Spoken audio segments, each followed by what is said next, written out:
It's good. Well, just so we can dive right in, remember if everybody can just keep their screens muted, that would be helpful. I'm Erica Blankenship. I'm the program director with Backyard Orphans. Love getting to do this. I've been with the team. My 3-year anniversary is in 3 days. So about to hit that round pretty soon. Love getting to do here. Fun fact about me is I have the memory of an elephant. I don't forget things. It's both a blessing and a curse. To where I remember silly details like what hat you're wearing today. I won't ever forget it. But also a blessing because when somebody says, hey, what did we do 5 years ago on this date? I don't need time hop. It's a lot of fun. So it's good. So that's who I am. Eric, you want to introduce yourself here? Sure, yeah. Eric Porter, founder, president of the Backyard Orphans group here. And fun fact, I was just trying to think, you know, when you're in youth ministry for so many years, you come up with like kind of crazy random fun facts. This is a random fun fact. I used to be obsessed with drinking Ovaltine. I don't know if you guys even know what Ovaltine is, and all the, you know, millennials are like, what is Ovaltine? But it is this chocolate milk like powder, but it has vitamins in it, so it's healthy, right? And so I would like get huge glasses of milk and just mix up that Ovaltine. I had it daily for years. I kind of do that, get obsessed with a certain beverage or something for a while. So Ovaltine, if you haven't tried it, I'm just telling you, you got to try Ovaltine. Do they even make that stuff anymore? Hey, listen, this is sponsored by Ovaltine, so yes, they do. No, I'm just kidding. Yeah. That's great. Well, let's go ahead and dive right into some of the fun stuff we're going to be chatting about in a little bit. Eric's going to share some stories, and our friend Catherine Jones from a local CPS office in Ellis County is going to be joining us to talk a little bit about their relationship, church and state. But before we do that, we kind of, a few months ago, when we were talking about National Foster Care Month and what we wanted to talk about on this webinar, we did a little research and we started digging into some information just about the history of church and state and how did this come about and how did we get to where we are now. And a lot of people say things like the system's broken and we need to fix it. But the reality is when we go back through history, we have always, as a human population, we've always found ways to improve and be better, to serve kids better, which is an exciting part of what we discovered as we were unpacking what was happening. So we can go back to 1800 was one of the earliest things we found. 1800, there were 7 orphanages across the nation, and those orphanages were all run by religious institutions. So the church really was the answer to the orphan crisis back in 1800. And over the next several decades, that model continued to grow. In 1850, there were more than 70. In 1880, there were more than 600 orphanages across the nation. But over time, we begin to see that kids didn't need to just be put in shelters. They needed to be placed in homes. And around 1850, a man in New York City noticed that even though we had orphanage institutions all across the nation, there were still 30,000 kids on the streets over there in the New York City area. And so he began to realize we can find a better solution. We can make ourselves better. And that is when the orphan train was birthed. So you may or may not have heard of the orphan train before. It's a fascinating time in our history where the orphan train essentially was a model where they took kids that were on the streets they took kids off the streets in New York City, put them on a train, and sent them into the Midwest to be with farming families. And really the idea was, hey, these kids need to be in a home, and these families need help on their farms, so maybe we can help that be a dependent relationship. And so they began to place kids on trains and sent them across the nation. Over several decades, they placed over 120,000 kids in homes that way. And it really was kind of the birth of the foster care system, that model we know now of kids being placed in specific homes. And unfortunately, in about 1930, they started to see problems. They started to see where the system may have some issues and realized there wasn't enough oversight. And because of that, they shut the orphan train down. If you talk to or read interviews from people who were in those homes because of the orphan train. Many of them will talk about, though, how they did have a home, but once they turned 18, they didn't really have a family and they were still left on their own. And so it created this new issue where we had to realize kids don't just need homes, they need forever families that can do life alongside of them. So child welfare essentially was birthed from this and understanding that they needed to be more involved. The early 1900s, they started to take some more responsibility. And by the 1960s, the government really did take on that responsibility as the legal guardian for kids in care. At 1974, the Child Abuse Prevention and Treatment Act was put in place, and it really was major legislation that began to change the way that we saw kids who needed families across the nation. The government continued to be the legal guardian and has since then continued with this model of foster care. But over time, we have begun to realize that kids don't just need a family, they need a healing family. And those families need wraparound support in order to be successful.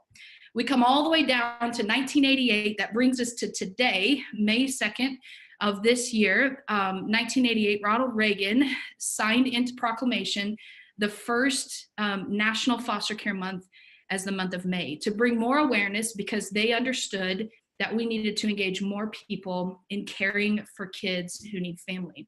And that ultimately is how our child welfare system really got to be where it is today. And they continue to get smarter and better. And now the church also wants to be involved. Yes, they do. You take it away. I was thinking when we were doing this research, I was looking up back in 1980, Father George Clements started this program that started in Oklahoma. I believe it went through the nation, called One Church, One Child. And it was where he was one of the first trying to reconnect the church to the state on behalf of the children. And it started spreading. One of our mentors, Bishop Aaron Blake, who I was under for about 5 years, took that concept and even went personal with him, because he was a counselor at a school, and he had an open door policy, and you know, sometimes the kids that are coming into the counseling office are kids who were in care, and he had a boy come into his office, and he was talking to him and trying to help him, you know, and try to get him plugged in, and he did, but then he acted out a few, you know, weeks, months later. And Bishop had an emergency entrance door, not an exit, but an entrance door. And here comes this boy, like sprinting into his office, sweating, and just like, you know, knowing that he's about to go, you know, to another home, because he just really blew it at the foster home he was at last night.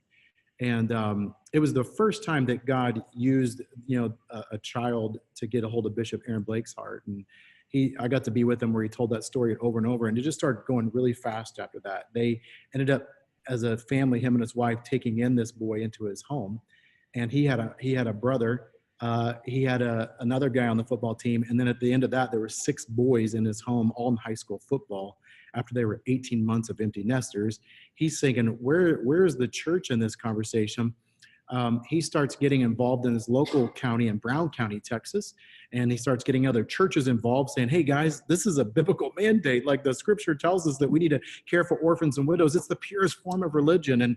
And so in his county was one of the first counties that I know of where there were 0 kids waiting for an adoption from that county. And it was just really miraculous.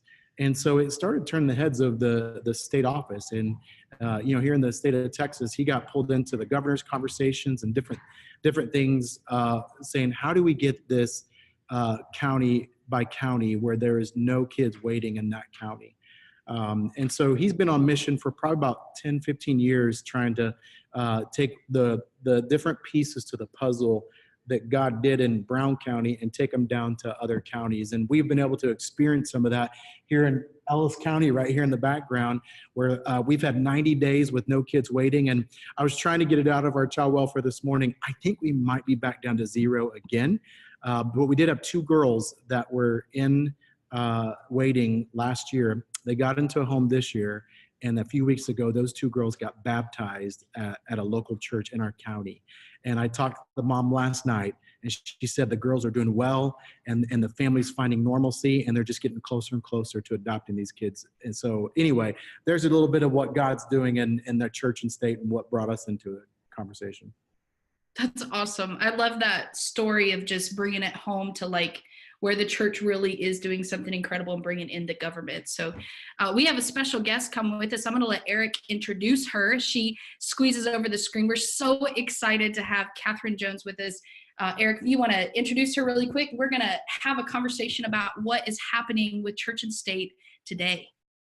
Gosh, this is like a hero of mine. Like I just want to like have a moment here. Like when I moved to Ellis County 7 years ago, we were searching for this relationship and how do we get church and state going. And I don't even remember how we originally got connected, but I feel like since we got connected 7 years ago, I haven't let her go. Like I'm just like, Catherine, I need you for this. Catherine, I need you for that. And she's always been there. She's been a great partner in different conversations and stuff like that. Catherine, I truly am so blessed and so honored that you're with us today.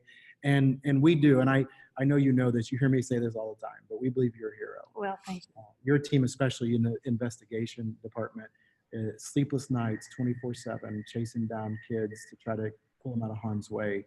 You're heroes, and the media, tells the lowlights of you. We want to tell the highlights of what you guys do, and we appreciate you and thank you. Well, thank you so much. And I do remember how we met because it's interesting that it was at a ministerial alliance meeting where my pastor had asked me to come and talk about Child Abuse Awareness Month, and you were there with the Keep. Right. And so we began that relationship of church and state. And then it was in the early stages of the state of Texas being the faith-based initiative and where we went from there. But for me, I've been with the department since July of 1999. All right. And so almost 20 years. Yeah, are you celebrating in July? Yeah. But for me, personally, with my own personal walk, there's never been a separation of church and state. Sure. Because where did I go when I needed that support? Where do I go? I always went to my church, and I always went to my pastor, and I always went to my believer friends who would, pray that hedge of protection around us. And so it's been exciting for me to see the faith-based initiative come through with the state, with CPS and with our leadership and all of that. And while I find it very exciting, kind of there's part of me in the back of my head, it was like, we've always done that. You always go to the church. Where else would you turn? So it's a foreign concept for me to not have the church support. Right. So, but now that it is a thing, not a, but it's our initiative. The state of Texas truly believes in faith-based initiative, and they see the power of believers and they see the power of the church, right. Which is overwhelming to me. Yeah. And obviously we're a little spoiled having somebody who is a believer in the system. And we know that not every person there's 9,000 employees in child welfare in the state of Texas. Like they're not all believers. And not every state listening will have a believer, but we've always told child welfare is that we can find common ground. Absolutely. Child welfare isn't in it for the money, right? Oh, my silly friends. No, we are not. Okay. We are not. That's so that neither are ministers and churches, right? And you're not in it because you like 300 pages of minimum standards, right? Right. All right. So, but we're in it to help kids. Right. And I think, we can, for someone who doesn't walk in faith, who's in child welfare, the church can walk up to them and say, hey, we'd like to help you help these kids. And that's where we've seen so much here locally in Ellis County is the support from the churches to our workers, to our staff, whether it's a note. I was cleaning my desk the other day and found a note that was written when I think the Oaks brought little goodie bags for the staff. It's a bottle of water and some snack crackers or something because, they don't always get to eat lunch. We're always on the go. But it was just the note that said, we're with you. We're praying for you. We're praying with you. We're standing with you. That renews your spirit. Yeah. And that's what has been wonderful here. Aside from the type of foster parents that have been recruited, we have wonderful foster parents across the board. But when you find those foster parents who they're not, their love is so broad, and where I've really seen it recently with the recruitment of church foster parents is that it's not just these kids they love these broken parents. And they know that these broken children need these broken parents, and they pray for that restoration. While a lot of our foster parents want to adopt and do adopt, and maybe that's where they started to become a foster parent, like you and I talked about earlier, sometimes why you start and why you stay evolves and changes. Yeah. And it has for me in my career, and I think it does a lot for foster parents. They may start because they want to adopt a child. Right. And they stay because they see how many children just need that love.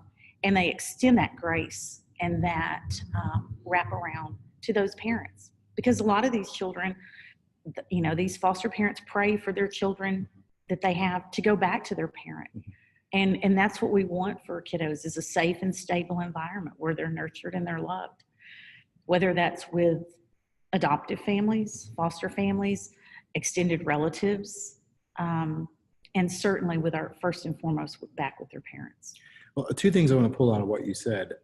You were talking about our church brought a little package or something. Mm-hmm. What was in it? I think y'all have done a lot for us. I mean, they brought us Chick-fil-A lunch one time. And I think the Chick-fil-A came from that time we were at the minister meeting. It may have, yeah. Yeah.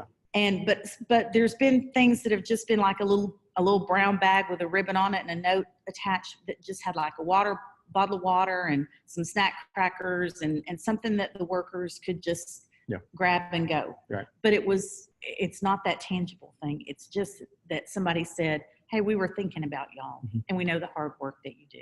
Gosh, when you said that, I kind of underestimate that. I'm so male, I forget those little things, and I've been in so many different meetings where, as a minister, just saying, hey, we want to pray for you and your team, or we just want to show you a little bit of kindness, like the bag you're talking about. Right. And I've seen child welfare in multiple states just start crying because they're underappreciated and they don't feel that love. And that's the church's place and role. So I just wanted to capture that moment and just encourage all those in the church here, how simple it is sometimes. We can make it too challenging it is to love on adopt a caseworker, type of principle. Absolutely. The other thing I was thinking about is you kept saying their parents, and I want to make sure our viewers and listeners were understanding. She's talking about, she's saying that the churches are being trained to go upstream and try to connect or reach or love on the biological parents. Correct. Which is not normal in foster care sometimes. And sometimes you just can't. But we try to train churches to train their families that at the minimum you can be praying, which is huge for that biological family. Absolutely. The next thing that is a minimal thing is we see foster families write little notes, and they kind of go through your team and your caseworkers and all that stuff, and they deliver them to the biological parents. I just wanted to capture that too and just see how the church and state working together can kind of go deeper. And we can hear you, because I've asked you, how can we help? Right. Not what I think we can do, but what do you really need? Right. And you've been honest with that throughout the years. So one of the questions we wanted to see is, what is the most difficult part of working in child welfare? The fact that we need it. Every day I have thought, I hope I work myself right out of a job. Yeah, that's good. But it's interesting that I've been with the department 20 years, but I was only 14 years old when the federal laws were established. So it has not been around very long. The first case of criminal child abuse was tried back in the 1860s. And there really wasn't a crime for abusing children. It was kind of tried as that the child was property, like an animal cruelty case. Right, yeah. Because that's all that there was. Right. And so there was that huge gap. Yet we established in 1974, the child abuse laws, and yet it's a biblical principle from 2,000 years ago to take care of the orphans and the widows. And yet, we've been kind of slow on the uptake of that. But now we're moving along. Yeah. No, it's So good. the hardest part is just being and doing and understanding that it does move that slow. I tell brand new workers that, we work for a huge bureaucracy, and there's processes and there's things that while we have these great ideas, to implement them and to fund them and to all of those things takes a while. So you just have to be patient. Yeah. And I'm obviously on the inside, you see that, as a foster parent, I've seen in the last 4 years of being in the foster care system on the parent side, laws changing pretty rapidly, just normalizing. And so I can imagine if you're on the inside, it seems like it is taking forever, but on the outside, there's been a lot of great changes and stuff like that we're seeing. And kind of like what Erica was saying is we keep getting smarter. I loved your answer on the most difficult thing. So next question is, and you kind of said this a while ago with the bio connections and stuff like that, but how have you seen the church come alongside child welfare and engage in foster care and adoption? Any other ideas or ways that you've seen the church come in and kind of help your team and the families? Well, and in helping our team, of course, it's just that ability to do the small little things for them to know they're appreciated as far as our team, but to also know that you guys are actively recruiting foster parents for us. Because sometimes we have to go, the downside, we have wonderful foster parents here in Ellis County, and the churches have recruited some fabulous foster parents that are always full because we're right on the outskirts of Dallas, a big metropolitan area who does a lot of removals. And so they heard about you guys and they sneak down here and they fill up all of our foster homes. Right.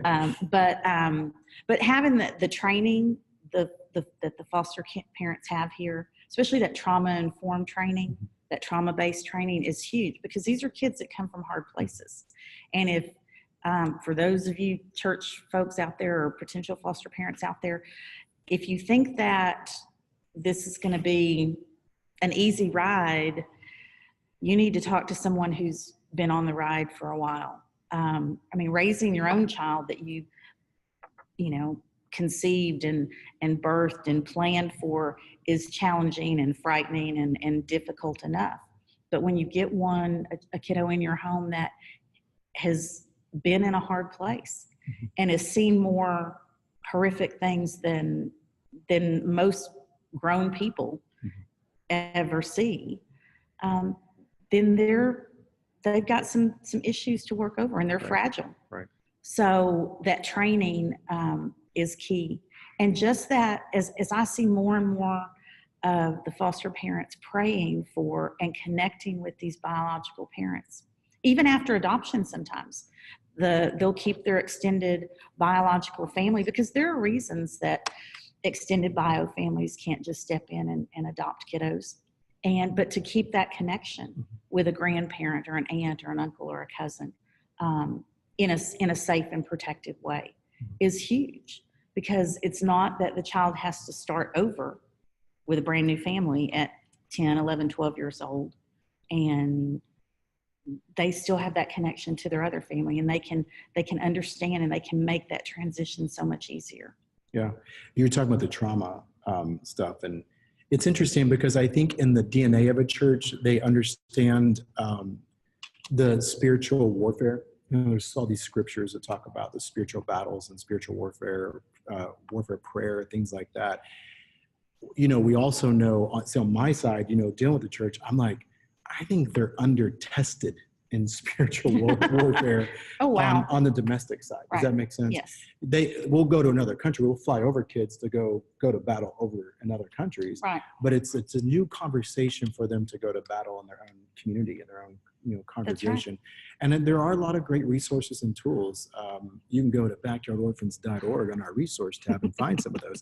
And they're not usually ours. They're usually other people's that we've found that are really kind of putting, giving weapons of warfare for the churches to know really how to deal with that trauma, you know. And so it is true. They are more poised to be able to deal with those challenges. One of the things I was thinking is, you know, I was saying, what was your favorite part, you know, the church and state? One of my favorite parts is moments like this. Like, I was so intimidated by her. I'm just kidding. Not by her, but just the state and the church and that whole relationship. Like when God told me 7 years ago, hey, I need you to take the church and state and work them together, I was freaked out. Like, I just didn't know. I've lived on the church side all my, you know, professional career. And I had to go walk a mile in your shoes and ask tough questions and learn from your side and be patient and understand, get definitions for all those acronyms. Okay, I'm just saying, you know. Yes, they're hard. And, you know, there's that, I've really seen the hand of God work here with the leadership we have at state office, with our previous leadership with Audrey Deckenda, who came in with the KEEP. But when you have a leader at the helm of this huge governmental bureaucracy who says openly, you know, the Lord is my guiding light in this ship that I'm steering, then that gives you some comfort, and that gives you a lot of comfort, and that provides that, you know, that we're here to do the right thing. But I see God's hand working in those things so quickly, like you said, in the past 7 years, 6 years, of making changes for us and making changes for kids. And if you are there in a small community, you know, again, I go back to some of the favorite things I like are the training aspect that is open for you guys because it takes some sophistication, because especially in these small communities and these churches, if our kiddos come from, Ellis County is about 100,000 people. And if you're fostering and adopting kids from Ellis County and you live in Ellis County, you're likely going to run into that family, that biological family. At Walmart, they may come to your church. You may be praying for them to come to church, and there they are, right there in your church. And so to not be fearful of that, but to embrace that and to be prepared for that, it's just making that whole family a bigger extended family, family of God, and to become children of God. It's like embracing the brokenness. Absolutely. It's hard. So I was saying these engage moments have been my favorite. The other two, real quick, is when I get to bring you to our workshop, because there's a historical distrust between church and state, right? And that this conversation on the engage awareness part, that workshop puts you in the room where the pastor and staff are. It's like you break bread together and you become friends. And then the third one is that launch Sunday when you guys are there, and it's like the team's there and the families can see that you're not the enemy. You know, even though your team might make mistake, our church is going to make a mistake too. We're all human, you know, and we just need he who's without sin cast the first stone. And we get to have that conversation. So last question, and I know we got to move on, is how can churches come alongside child welfare even more? I believe, you know, I believe that where we have folks that are bringing their more foster and adopt families in, I think that what you're going to see is as you get more of those foster adopt kiddos in your children's program, in your youth program, there's going to have to be that education of those youth pastors, those youth ministers, to deal with the trauma, with the baggage these kiddos bring, to have that inclusiveness there, and to get our young people so that we're starting with the next generation who it's normal. It's everyday normal to have foster kids in our church, in our Sunday school class, in our youth group, going to camp, all of those things, and to be prepared and educated on that inclusiveness. So I think that while everybody's doing great with the grown-ups right now, we have to realize what it's going to take for all those kiddos that we're bringing in. Well, I wasn't trying to set you up. I don't even know if you know this, and I don't know if I'm getting in trouble from my team for throwing this out there, but we have new mini workshops. So we have that big workshop that we would bring you to, but we have two new 2-hour mini workshops that kind of address what you said. We were feeling that. Right. And so we have a staff only conversation for a couple hours, and then we have a volunteer only, the two separate mini workshops. We're trying to help churches after we get them going. You know, they have new staff, new volunteers, and so we want to make sure they think about that stuff. So Very exciting. You kind of teed me up there, but I just Okay. wanted to like, bing, hit that one right there. So, Way to go. yeah. So, Q&A, Erica, are we doing time? Yeah. So we're doing really great. I just, all of you guys that are on the call with us, if you have questions or thoughts or things you want to throw out to Catherine or someone from our team, if you just go down to the bottom of your screen, there should be a button that says open chat. It'll pop out to the side and you are able to type in some questions if you have them. We got a few minutes left here that we can certainly answer them. While you're doing that, I did just want to say, you'll see in the chat feature as well, our communications director is awesome and put a bunch of links in there that Eric was referencing, but that mini workshop he referred to that does help kids and youth ministry volunteers know how to care for kids with trauma even better. It's called GROW, and you can go to workshops.backyardorphans.org. That's workshops.backyardorphans.org and check that out. We do have another resource that's really exciting. Is Catherine was kind of throwing out some new ideas of how you can bless child welfare through bringing little snacks and giving little notes or coming alongside them to understand how to train your staff and make sure your families are really cared for. Our team created a resource several months ago called Top 10 Ways Your Church Can Get Involved. And many of those ideas are very simple concepts that you can do that does serve alongside your local child welfare and your community. And after this call's over, you're actually going to get a follow-up email with that resource free in your inbox. We'd love for you guys to check it out. If you use something on there, we want to hear from you. So be sure and throw that out there to us. So I think, Eric, we're kind of waiting for some of those questions that come in, but I want to throw something, but I think Catherine has got something first. Yeah. One of those things is if you would encourage your churches to, as far as different things you can do, is the last Sunday of April, every April is Blue Sunday. Right. And you can register your church for free. And all that says is that you as a church body are willing to take that time at some point in your service and pray for families, kiddos, workers that are involved in the child welfare system. So Blue Sunday, that's the last Sunday of April. And today happens to be National Prayer Day. Right. So May 2nd, National Prayer Day. So really the biggest thing for workers is to really just pray for them. Well, I was going to tell you on the national, I prayed for you today Well, thank in you. our city, because I was one of the national prayer days in our city, and they have like a list of people that come up. And so they give me the child welfare kids and stuff like that. So I got to pray for you guys and the judges and kids. So that's another way that we in church get involved, is through National Day of Prayer. I think that what we're saying is like, it's just, you're looking for all those venues, you're looking and getting the conversation back into conversation about kids in our own backyard who need us. One of the things I always get, Erica, when you ask that question, like the church and state, pastors ask me all the time, they're like, how do I even start the conversation? Like they're intimidated on connecting with child welfare, that first conversation. And I do remember one of the first things, we just set up a time to meet with you. And we just said, hey, Catherine, we're local ministers here, and here's our pastor. And, we actually use the grid, which is a tool we use, to talk about, level 1 care, just helping with concrete services, level 2 with support services like babysitting, or 3, getting more homes. And I tell pastors all the time, just take that humble spirit, of, hey, we're here in our community. We want to serve our community. We want to help the kids in our community. And we would like to help you help those kids. So could we meet sometime and talk about ways what needs do you have and how can we serve you? Right. And I think over the years, churches have furnished the Ellis County office. They have. We've helped with that. The churches have done that. They've done makeovers for our playroom, for our visitation room. Ellis County has several churches who do worship outside the walls, where they go in and they plant gardens at schools, or they do whatever. And CPS is always on their list every year. So we get, our offices upgraded some, or we get new toys, for the visitation rooms, because kids can only chew on a plastic block so many times, and you can only disinfect them so many times. And then sometimes they need to be replaced.